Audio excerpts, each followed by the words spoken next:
Alors il vaudrait mieux ne pas perdre la Lune, parce que depuis le début de son histoire, la Lune, dont on sait d'ailleurs qu'elle s'est formée peu après la formation de la Terre, à la suite d'ailleurs d'un choc entre un gros astéroïde et la Terre, qui a arraché un morceau de l'écorce terrestre, et les débris se sont réamalgamés et mis en orbite autour de la Terre pour former la Lune. Donc un événement apparemment catastrophique qui s'est passé il y a plus de 4 milliards d'années, 4,5 milliards d'années, mais qui a joué après un rôle extrêmement bénéfique tout au long de l'évolution de la Terre. L'une des raisons, c'est parce que la Lune, avec ses caractéristiques de taille, de masse, de distance, etc., a permis de stabiliser notamment l'axe de rotation de la Terre. Puisqu'il faut savoir en fait que, vous savez que toutes les planètes tournent sur elles-mêmes avec un certain axe.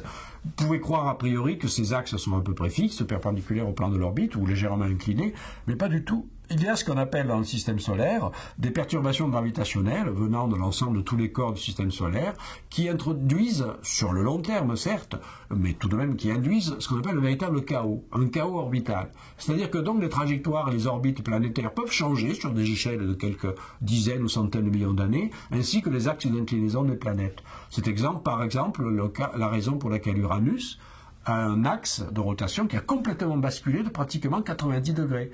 Et donc Uranus, contrairement aux autres planètes, au lieu de tourner comme ça par rapport au plan orbital, elle tourne comme ça, parce que son axe a complètement basculé à cause de ce chaos.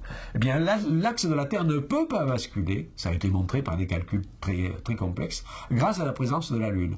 Donc, ça permet finalement de stabiliser à long terme, une sorte d'équilibre, si vous voulez, non seulement gravitationnel de la Terre, mais du coup également un certain équilibre climatique. Donc première influence bénéfique de la Lune.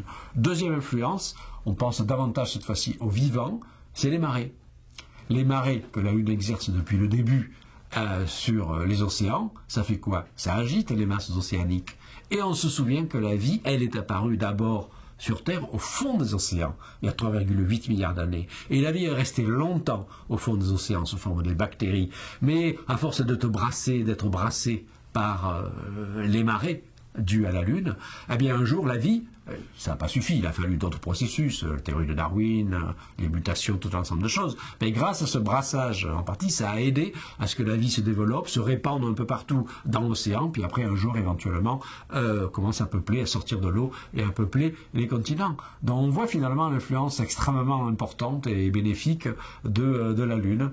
Alors il ne faut pas oublier quand même que la Lune s'éloigne progressivement de la Terre. Alors le mouvement il est très lent, il se mesure, je crois que c'est de l'ordre de quelques millimètres par an seulement. C'est mesuré très précisément avec une expérience. C'est un tir laser que l'on fait sur la Lune. On mesure le temps d'aller-retour et on voit que ce temps augmente très légèrement chaque année.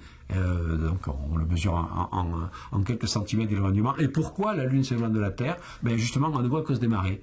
Les marées dissipent l'énergie du couple, l'énergie orbitale du couple Terre-Lune, et donc la Lune s'éloigne peu à peu de la Terre.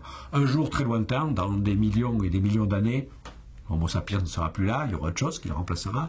La Lune sera beaucoup plus loin, les marées deviendront négligeables, il n'y aura plus d'éclipse totale de Soleil.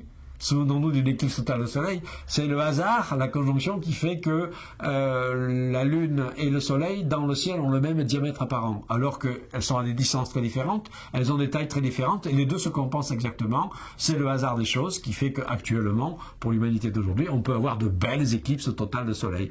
Dans le futur, la Lune se sera éloignée, son diamètre apparent sera toujours plus petit que celui du Soleil, et au mieux, il y aura des éclipses qu'on appelle annulaires, où on ne verra pas le Soleil totalement obscurci, mais on verra donc un anneau brillant. Mais ça, ce sera une conséquence qui ne sera pas trop grave.